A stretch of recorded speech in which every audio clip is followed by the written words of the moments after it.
Vamos à palavra de Deus? Filipenses, capítulo 2. Essa carta é uma carta do apóstolo São Paulo. Uma carta que ele escreve aos queridos da cidade de Filipos, onde eles se reuniam. Uma igreja linda, que havia nascido num contexto de tantos desafios, de tantas carências e necessidades. Paulo havia estado preso, Paulo e Silas haviam estado presos nesta cadeia lá de Filipos, presos. E foi assim que começou aquela comunidade. Que quero dizer para vocês, a perseguição é maravilhosa, porque é na perseguição que a gente descobre as pessoas de verdade. As pessoas são descobertas de verdade no seu caráter, na sua conduta, na sua integridade, em meio à perseguição, não no meio do piquenique, não no meio das férias coletivas, não, na perseguição, na luta.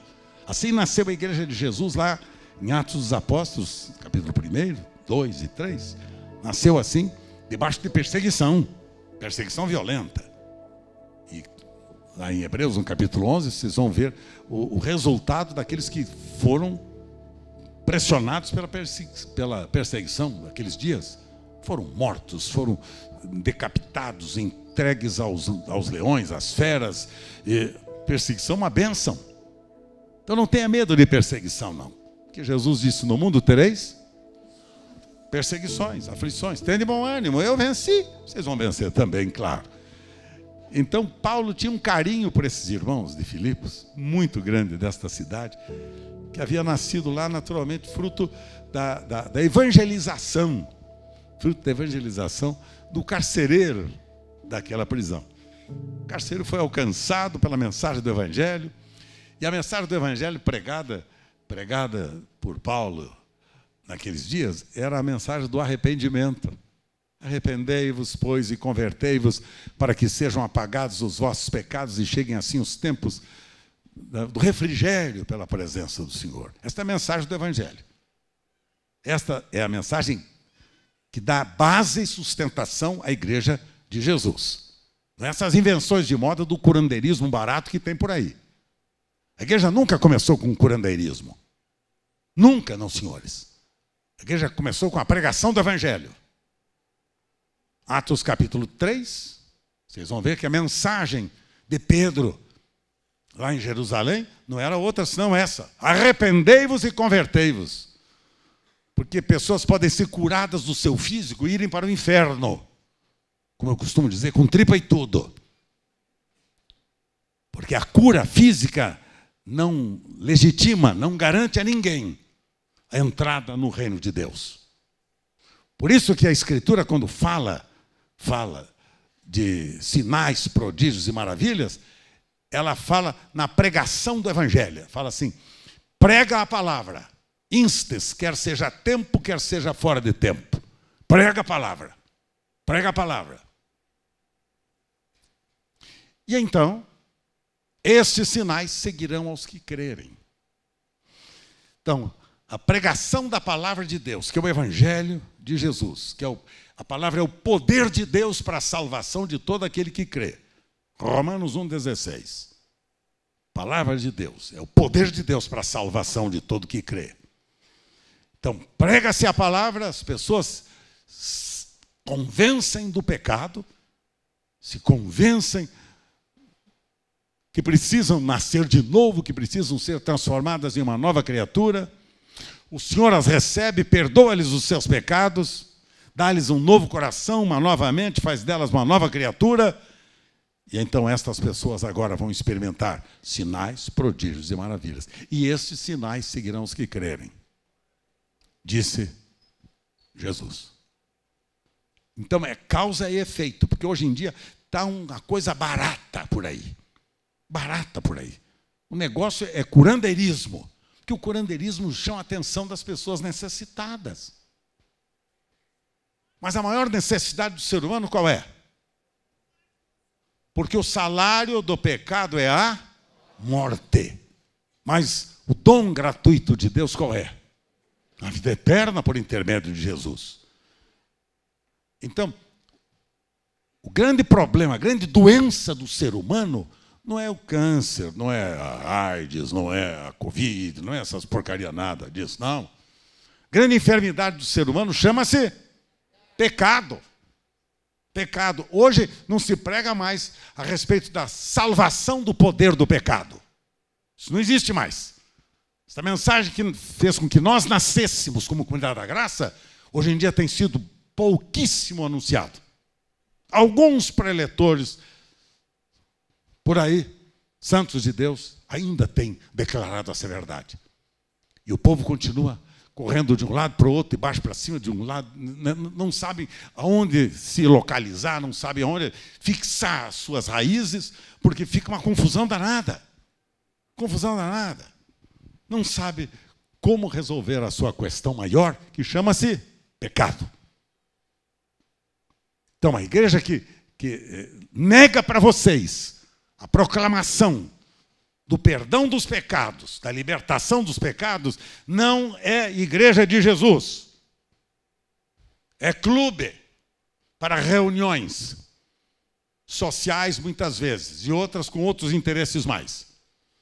A igreja de Jesus nasceu com a pregação do evangelho da cruz. Arrependei-vos, convertei-vos, para que sejam apagados os vossos pecados, dizia Pedro, pregando em Jerusalém. É através do arrependimento e da confissão e da conversão que os nossos pecados são apagados. Quer dizer, Deus nos livra desta natureza má e perversa, escrava do pecado. Romanos capítulo 6, para os que têm interesse em consultar. Romanos capítulo 6, vocês vão ver o que é que o apóstolo São Paulo dizia aos cristãos de Roma sobre esta questão da libertação do poder do pecado. Porque alguns mudam de igreja, mudam de clube, mudam de sala de reunião, mas não mudam de natureza. Continuam mentirosos, continuam hipócritas, continuam levianos, continuam traindo o seu cônjuge, continuam enganando o seu patrão, continuam desonestos nas finanças. E se olhar para a cara, está tudo cara de piedade. Só falta a auréola da santidade colocada nas suas cabeças. Por isso a Escritura diz: arrependa-se dos seus pecados, para que você possa entrar no reino de Deus. Arrependa-se. O arrependimento nos leva à convicção, à confissão e à nova vida.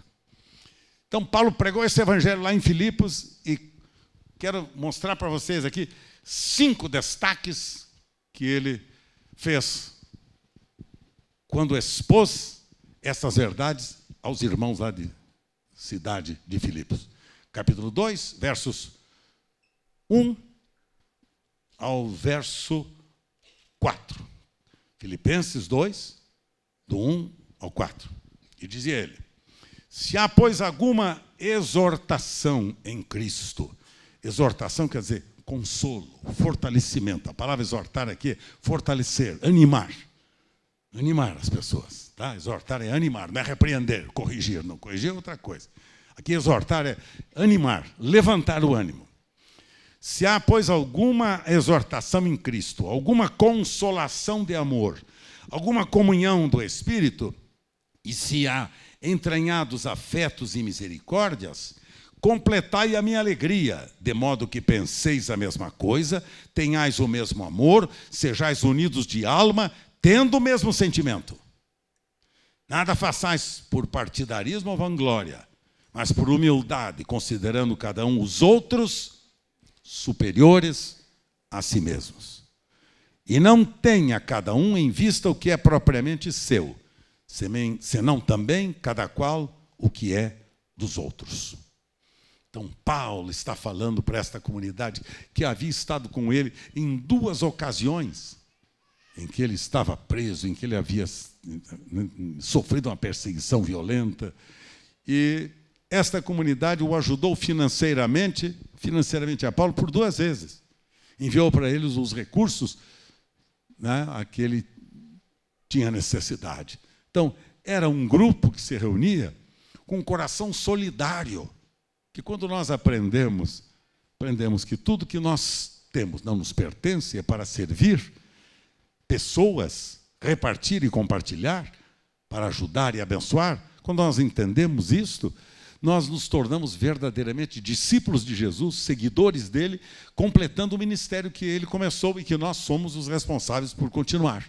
Quando eu li essa palavra de Paulo, falando com os irmãos de Filipos, parece que eu estou vendo Paulo aqui, sentindo saudades, saindo da prisão lá de Filipos e vendo a conversão do carcereiro, da sua família, e Paulo dizendo, puxa, olha a maravilha, constituam aqui a igreja de Jesus neste lugar. E aí o grupo, naturalmente, multiplicou-se, cresceu, e agora este grupo que apoiava a Paulo. Este grupo que dava a ele as condições de ele poder abençoar as demais igrejas e o ministério que ele exercia. Então ele dizia, se há alguma exortação em Cristo, se há algum consolo em Cristo, uma das características que ele queria que a igreja de Filipos tivesse é exatamente a capacidade de consolar. O que é isto? Porque igreja não é clube, desculpe, eu não falei isso hoje. Igreja não é clube. Igreja não é farmácia onde se vai buscar um medicamento para resolver o seu problema e vai embora para casa. Igreja não é hospital onde você está doente, vem, recebe a cura e vai embora para casa. Não, senhores. Igreja é a família de Deus. Quando você tem a responsabilidade de conviver com o seu irmão. Ouviu? Com o seu irmão. Nós não somos um clube. Nós somos a família de Deus. Que quando nós nascemos de novo, nós nos tornamos filhos de Deus. Veio para o que era seu, mas os seus não receberam. Mas a todos quantos o receberem, deu-lhes o poder de serem feitos filhos de Deus. Então, quando nós nascemos de novo, nos tornamos filhos de Deus. Antes nós só éramos criaturas de Deus, criados por Deus. Mas os filhos de Deus são aqueles que têm a característica do Pai, a natureza do Pai. Quando nós dizemos que somos filhos de Deus, cuidado, veja o que você está dizendo. Que as pessoas vão dizer, se ele é filho de Deus, deve ser parecido com o pai dele. Quero ver. O cabo é safado, o cabo é mentiroso, o cabo é hipócrita, é adúltero, e é corrupto. Aí é filho. Aí vocês estão criando um caso para o pai. Que o pai vai dizer, eu não gerei filho bastardo desse jeito. Não gerei esse tipo de filho.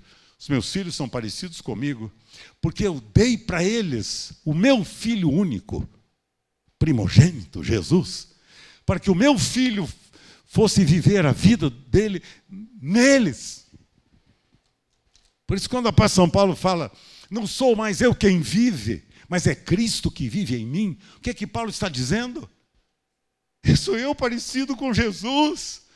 As pessoas olham para mim, falam comigo, tratam comigo, relacionam-se comigo com alguém que é parecido com Jesus, que ama como Jesus, que é leal como Jesus, que é fiel como Jesus, que é santo como Jesus. Ei, pessoal, qual é o cristianismo que vocês querem? O cristianismo do turismo? Esse que vocês querem? Desculpe, eu não creio neste. É o cristianismo da aventura. É o cristianismo dos grandes segredos existenciais da periferia dos céus. Deve ser isso, mais ou menos. Sei lá. Qual é o cristianismo que vocês querem? O cristianismo que Deus preparou para mim e para você é o cristianismo que o seu Filho Jesus veio estabelecer. É Cristo em vós, esperança da glória. Portanto, Paulo olha para os irmãos e diz, a igreja de Jesus é um lugar onde tem consolo. Se há por acaso algum consolo, diz ele, algum consolo em Cristo, alguma exortação em Cristo. Então a igreja de Jesus tem consolo, os irmãos consolam-se mutuamente, ajudam uns aos outros, confortam uns aos outros. Sabe o que é consolação de amor, que Paulo está falando? É estar na mesma situação do seu irmão. Chorar com os que choram. E o que mais? Sofrer com os que sofrem. Se alegrar com os que se alegram. Triunfar com os que triunfam. É isto, pessoal. É estar junto. Porque eu não entendo igreja diferente desse padrão. Você entende? Agora, veja bem. Há consolo, Há amor. E o amor é característica do nascido de Deus. Amados, amemo-nos uns aos outros, porque o amor é de Deus. E qualquer que ama é nascido de Deus. Quer dizer que quem não ama não conhece a Deus, porque Deus é amor. Você desconhece a Deus e você ama, por acaso? Dá a vida pelo seu semelhante? Você lava os pés do seu irmão? Os pés daqueles que estão com os pés feridos, machucados? Você se interessa por eles? Ou você se interessa pelos fofoqueiros de plantão? Pelos maledicentes de plantão? Por aqueles que lançam contenda entre os irmãos? É esse que você tem interesse neles. Vai para eles, você vai com eles para o mesmo lugar que eles vão. Os que têm essas características, primeiro, não são filhos de Deus. E vão tomar o mesmo lugar. Mesmo lugar. Daqueles que promovem contendas. Que é abominação aos olhos de Deus. É abominável, diz a Escritura. Provérbios. E mesmo no Novo Testamento. É abominação. Você criar divisão entre os irmãos. Os nascidos de Deus. São aqueles que amam. São aqueles que? São aqueles que? Amam.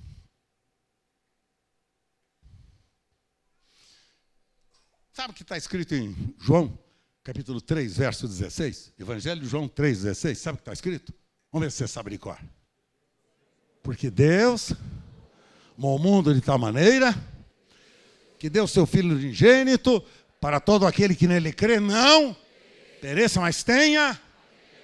Muito bom. Olha o que Deus fez por nós. Amou o mundo de tal maneira que o que ele fez? Então o amor de Deus por nós se revelou como?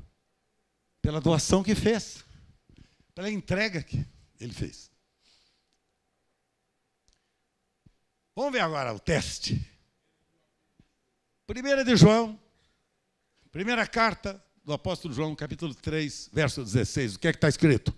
Agora olha a sua responsabilidade. Primeiro o que Deus fez. Agora o que eu e você devemos fazer. O que é que devemos fazer?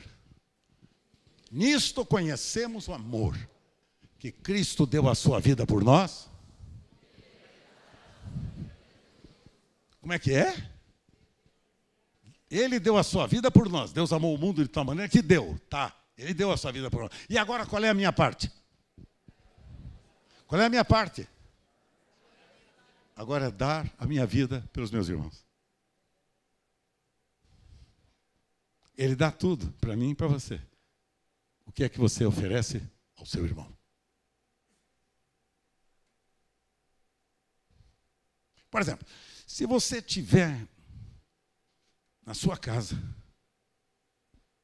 um prato de arroz e feijão, que está delicioso, aquele arrozinho da Elisete lá de casa, está me ouvindo também ela. Valeu, Zé. Aquele arrozinho com feijão gostoso e tudo. Aí você chegou lá o seu irmão com fome. Você estava com fome, chegou seu irmão com fome. E o seu irmão não tem o prato com arroz e com feijão. Seu irmão perdeu o emprego, seu irmão está vivendo dias difíceis, está com dívidas e tudo. Coisa. Aí você tem um prato de arroz com feijão. Aí ele chegou lá. O que é que você faz? O que é que você faz? Você divide? Hã? Olha, está afiado, hein, menina? Você já ouviu isso e sabe disso. O que é que você faz? Mas peraí, como vai dar inteiro? Aí vocês dois estavam com fome. Aí você fica com fome e só ele que come? É justo isso? A Escritura diz assim: nisto conhecemos o amor. Ele deu a sua vida por nós. Logo, nós devemos dar a vida pelo nosso irmão. Agora é a sua parte. E sabe qual é a sua parte? O amor dá tudo. Não é a metade. Olha, vou passar fome também, que então fica 50% para mim e 50% para você. Não, a Bíblia não anda a fazer isso. Isso que é para você dar a sua própria vida para o seu irmão. Quer dizer que se você tem um prato de feijão e seu irmão está com fome, é para ele que você tem que dar. E Jesus, no Evangelho, versos 14 e 15. Terceiro aspecto, se há uma comunhão do Espírito. Sabe o que é comunhão do Espírito? Comunhão do Espírito que Paulo está fazendo, que está falando, está dizendo, se há comunhão do Espírito. Comunhão do Espírito significa unidade. O mesmo falar, o mesmo pensar, o mesmo agir, a mesma disposição mental, o mesmo coração. Porque hoje em dia fala-se de unidade e arrepia. Que as pessoas querem viver individualmente, sozinhas para si mesmo. Comunhão do Espírito, unidade. E agora, se há afetos e misericórdias. O que é afeto e misericórdia? Compaixão. Uma igreja sem compaixão é um clube barato. Clube de interesse, de negócio, de divertimentos. É isso aí. Esta igreja não creio. A igreja de Jesus é misericórdia. Misericórdia do irmão que caiu. Misericórdia do irmão que está sofrendo. Misericórdia daquele que está com dificuldades financeiras. Misericórdia daquele que abandonou a esposa. Misericórdia daquele que foi arrasado. Misericórdia, quer dizer, atos de misericórdia implicam a responsabilidade da gente reconduzir o irmão ao lugar onde ele caiu, da onde ele saiu. A gente fala de misericórdia, mas sabe para quê? Porque é uma mentira. Misericórdia é porque a gente gosta de se isentar da responsabilidade de ajudar a pessoa a mudar de atitude. Eu tenho muita misericórdia desta pessoa, porque é tão coitada, fez isso. Que pena. O que é que você fez para mudar? O que é que você fez para ajudar? Não, é um cristianismo sem Cristo, que não tem a mente de Cristo, o comportamento de Cristo, a vida de Cristo, o perdão de Cristo, o consolo de Cristo, o amor de Cristo. Que o Senhor nos ajude. Amo vocês.